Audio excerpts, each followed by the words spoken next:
इतिहासकारों के मत से 1206 से 1526 तक भारत पर शासन करने वाले 5 वंश के सुल्तानों के शासनकाल को दिल्ली सल्तनत कहा जाता है। ये 5 वंश थे गुलाम वंश, खिलजी वंश, तुगलक वंश, शरीयत वंश, लोधी वंश। इनमें से 4 वंश मूल रूप से तुर्क थे और आखिरी अफगान था। मोहम्मद गोरी का गुलाम कुतुबुद्दीन ऐबक गुलाम वंश का पहला सुल्तान था। ऐबक का साम्राज्य पूरे उत्तर भारत तक फैला था। इसके बाद खिलजी वंश ने मध्य भारत पर कब्जा किया, लेकिन भारतीय उपमहाद्वीप को संगठित करने में नाकाम रहा, पर इसमें भारतीय इस्लामिक वास्तविकता के उदय में महत्वपूर्ण भूमिका निभाई है। दिल्ली सल्तनत मुस्लिम इतिहास के कुछ कालखंडों में से यह है कि जहां किसी महिला ने सत्ता संभाली। 1526 में मुगल सल्तनत द्वारा इस साम्राज्य का अंत हो गया। पृष्ठभूमि 962 ईस्वी से दक्षिण एशिया के हिंदू और बौद्ध साम्राज्य के ऊपर सेना द्वारा जो फारस और मध्य एशिया से आए थे, व्यापक सतह पर हमले होने लगे।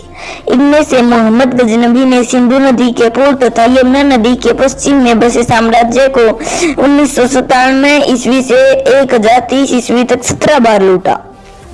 मोहम्मद गजनवी ने अपने साम्राज्य को पश्चिम पंजाब तक बढ़ाया, परंतु वो भारत में स्थायी इस्लामिक शासन में स्थापित करने में नाकाम रहा। इसके बाद गौर वंश के सुल्तान मोहम्मद गोरी ने उत्तर भारत पर योजनाबद्ध तरीके से हमला करना आरंभ किया। उसने अपने उद्देश्य के तहत इस्लामिक शासन को बढ़ाना शुरू किया।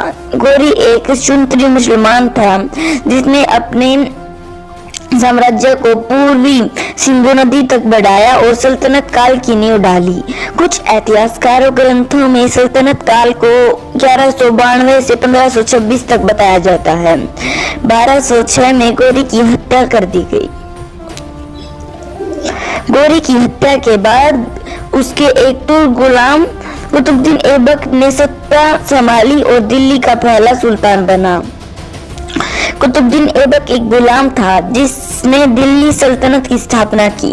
वह मूल रूप से तुर्क था। उसके गुलाम होने के कारण ही इस वंश का नाम गुलाम वंश पड़ा। ऐबक 4 साल तक दिल्ली का सुल्तान बन रहा।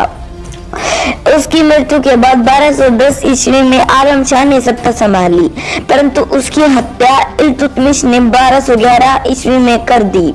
इल्तुतमिश की सत्ता अस्थायी थी और बहुत से मुस्लिम अमीरों ने उसकी सत्ता को चुनौती दी। कुछ कुतुबी अमीरों ने उसका साथ भी दिया।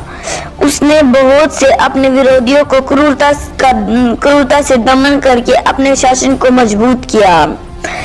इल्तुतमिश ने मुस्लिम शासकों से युद्ध करके मुल्तान और बंगाल पर नियंत्रण स्थापित कर लिया, जबकि रणथंभोर और शिवालिक की पहाड़ियों को हिंदू शासकों से प्राप्त किया।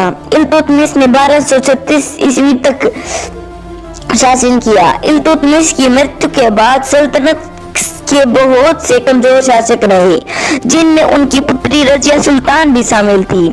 यह कर्म गयाजुद्दीन बलसन, जिसने 1266 से 1287 ईस्वी तक शासन किया, के सत्ता संभालने तक जारी रहा।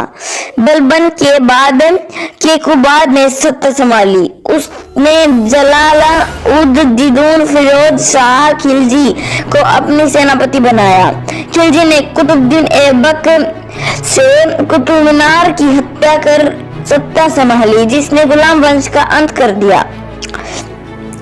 गुलाम वंश के दौरान कुतुबुद्दीन ऐबक ने कुतुब मीनार और कुतुब इस्लाम जैसे मस्जिद की निर्माण करवाया, जो आज यूनेस्को द्वारा घोषित विश्व विरासत स्थल है।